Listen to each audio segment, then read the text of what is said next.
All right, we move on to our center defensive midfielders. This is fun. Now we get to the area where it's like, does this guy count for this position or does he not?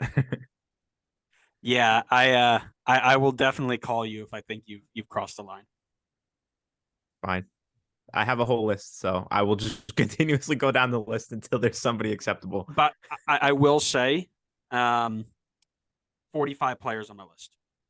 45 players on your list? 45 players qualified for my list when I was doing this. Yes. Jeez. How lenient were you with the CDM title? Anybody. So my requirements were, uh, what did I cut it at? I cut it at. I actually what I did is I took the top 50 when I went to who scored. They have an ability to filter out anybody who didn't play in certain positions. So I set it to defensive mid and center mid because Mhm. most eights are more of a six. And then what I did is I took out players. So like Paxton Pomacall fit as a number 6'8", but I know he's more of a 10, so I moved him up. And then I took like two or three players who are already out of the league or have transferred out. Um, Basically, the separation was CDM was a CDM or a CM on who scored, and the cam was just a cam. I didn't count the CMs and cams. So my cam list is 15 players, 10 players. Oh well, Yeah, my cam list is 10 players. that would probably change things. I think I went more just defensive mid here.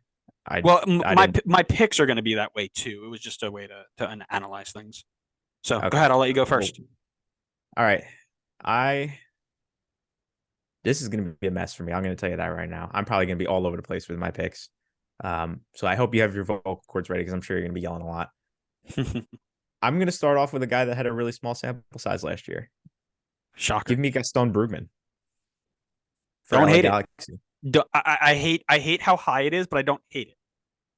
He had, like I said, small sample size, but he was the top rated CDM. I mean, he kind of split time from what it looked like in CM and CDM, but he was the top rated and it was by like 0.16. So he was clear ahead of everybody else. I think some of that was because he had 4 goal contributions in 14 games, but I would expect a full season ahead of him. He's going to be great for them. I Yeah, almost he reminds me a little bit of like what Raveloson did for them early on. yeah, absolutely. I mean, he wasn't on my list because of the small sample size, but um, again, I don't hate it. I just think it's too high. My first one, again, kind of keeping with the list of one, two, three, four of the five positions that we've done so far. Give me Leon Flock from Philly. Leon Flacco one. Leon Wow. Flock had the third most tackles of all 45 players, the ninth best tackle success rate, third most interceptions, fifth least total cards, fourth least amount of times dispossessed, and 12th most headers won out of 45. And Leon Flock's like five.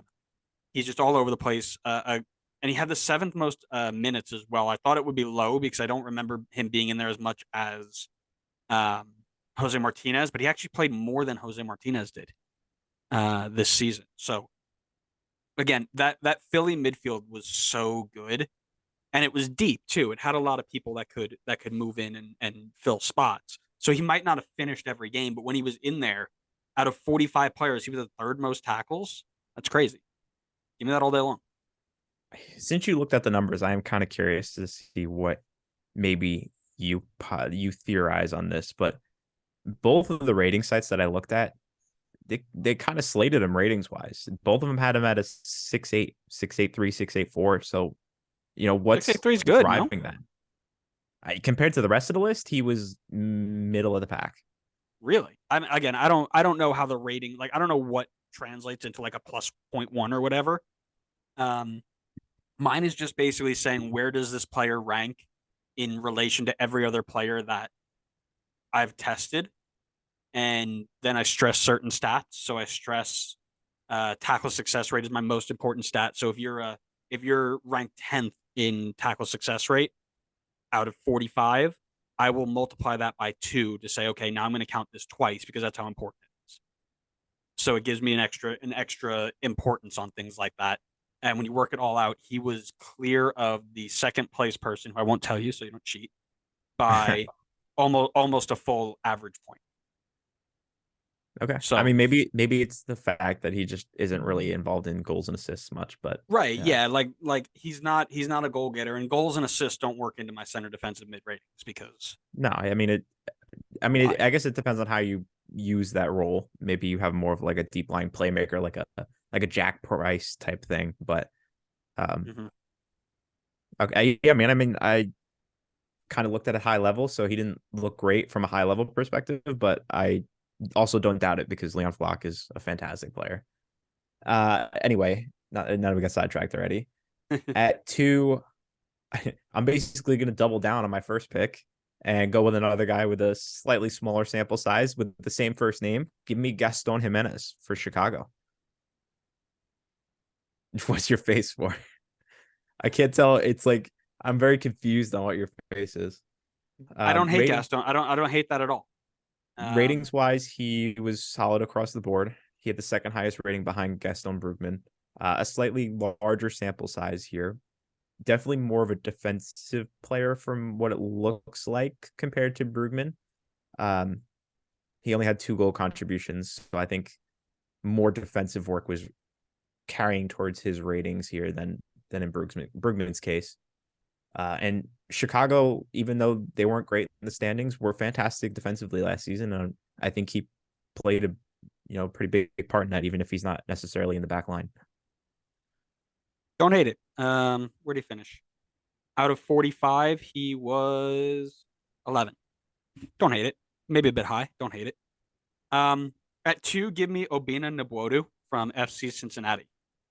I don't remember where I saw the stat, but in his, he was the 23rd least minutes out of the 45 players that I looked at. He in those 20, what was the total number here? Um, just over 2,000 minutes, and just over those 2,000 minutes, he led the league like 99th percentile in pressures in the attacking third, pressures in the midfield third, dispossessions in the midfield third. Like every defensive stat that you look at for a high pressing center defensive mid, he led. Dude's an absolute animal. Great find by the FC Cincinnati scouting team. Player to build around for sure. They're missing 1 or 2 key players, but this team is going to be good with him in the middle this year. Yeah, he was high up on my list too. He was going to be going off my board very soon also. So I can't knock that pick. Third pick for me, I'm going to go for more of an attacking option here. Give me Pablo Ruiz for RSL. I Love don't think that. he's gonna. I don't think he's gonna. I mean, you can correct me if I'm wrong. I feel like he wasn't gonna pull up great in the defensive numbers, but I feel like attacking wise, he was fantastic for them last year. He had 7 goal contributions, which was second only behind Alex Ring, surprisingly. Um, had played only 29 games, so missed a little bit of time there. So I think it's still a larger sample size than the first 2 that I took. But in terms of like goals or assists per game, he was still actually he was behind Brugman, but Brugman had a very small sample size. I like him here. I think ratings wise, he was super strong.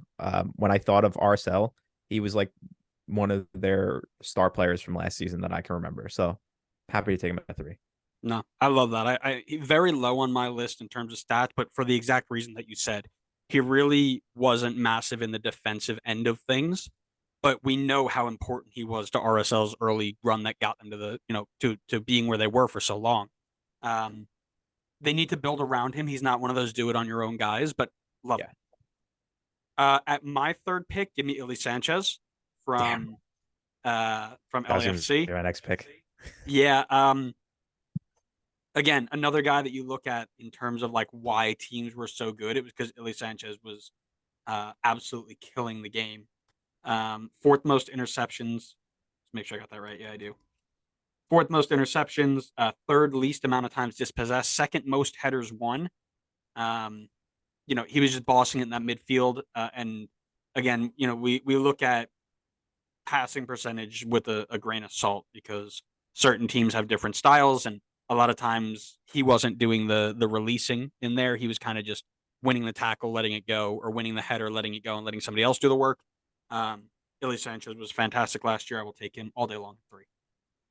Yeah, that was going to be my next pick. So thank you very much for that. Really appreciate it. Welcome. So in that case, I will go with, and correct me on my pronunciation of this one, Draw. uh, Gregor. How does he Yep, pronounce it? Gregory. Gregory. I'll take Gregory at 4. I think he has quietly been one of Miami's best players, if not their best player for a couple seasons now. Is what it's felt like. I think Miami's on the come up. The spoiler alert. We'll talk. I'll go more in depth in that in future episodes. But I think with Ooh. that in mind, I would expect another solid season from him coming up. And he was solid, just as solid last season. Very solid rating. Didn't look like he contributed too much in terms of the goal contributions, but I would imagine then that means that he's probably been, pretty solid defensively. Yeah. Next one here is tough for me. So I've got somebody I want to take, but he doesn't play a ton because of the team's midfield rotation.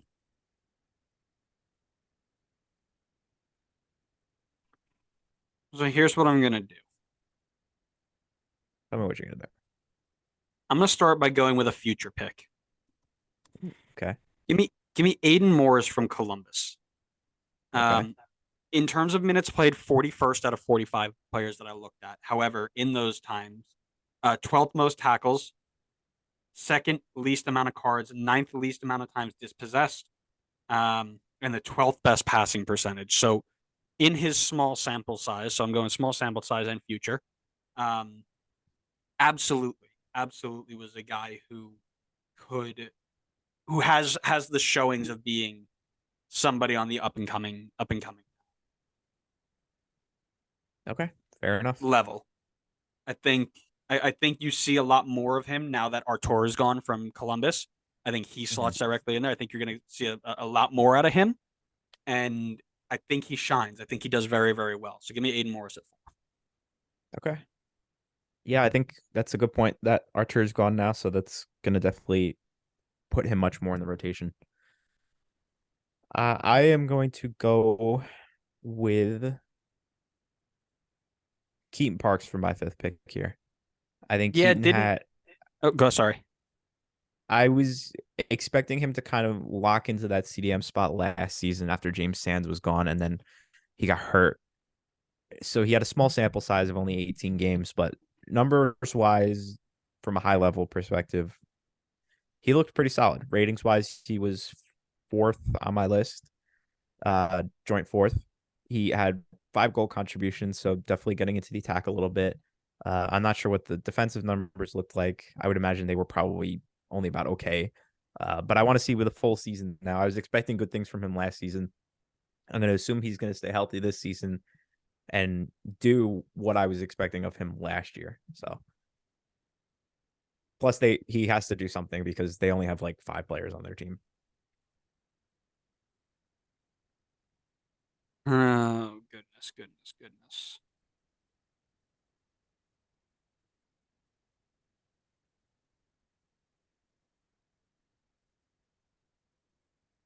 In my 5th pick, give me Matt Polster out of New England. Matt Polster, in basically the middle of the pack in terms of minutes played, 8th best tackle success rate, 9th most interceptions, 10th most headers won, and 9th best passing percentage. I think him coming in and not having to do as much if Latif Blessing does what Latif Blessing is supposed to do, I think opens him up to have a very good year next year. I like him at 10. There were a couple other people I was looking at, but I don't think he's a. You know, I think he jumps in and does very, very well in this new look. Excuse me, new look New England side. Yeah, I think we've left off a few people here that can definitely swap in, I feel like. Oh, 100%. Some of the players on my ratings here. Darlington Nagbe, Marky Delgado, Sean Davis, Remy Voltaire, Alfredo Morales, Michael Bradley, Frankie Amaya, Diego Chara, Jonathan Osorio, Human Thumb, Tommy McNamara, Dax McCarty, and then some future ones: Federico Navarro, Cesar Arujo, Edwin Cerrillo, Brian Acosta. Jose Martinez was left off the list too. I was gonna say I was very surprised to not hear you mention Jose Martinez because I know you're a big So I Jose mentioned Martinez I guy. mentioned him. So here's some of the things that kept him off of my list. 18th best tackle success rate for a guy who is a destroyer, right? So dribble by 29th out of 45 was his rating in that category. Is higher or lower better in that? The lower the number, the higher are you up. So like first is the best and 45th is the worst. Okay.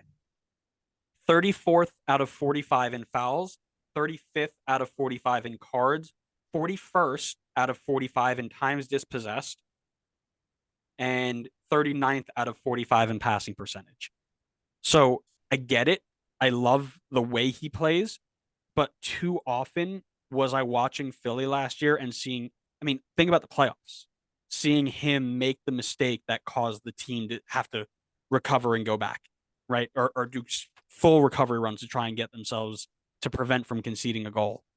He was the focus of that. So, yeah, couldn't put him on my list just because the consistency wasn't there. Okay. Fair enough.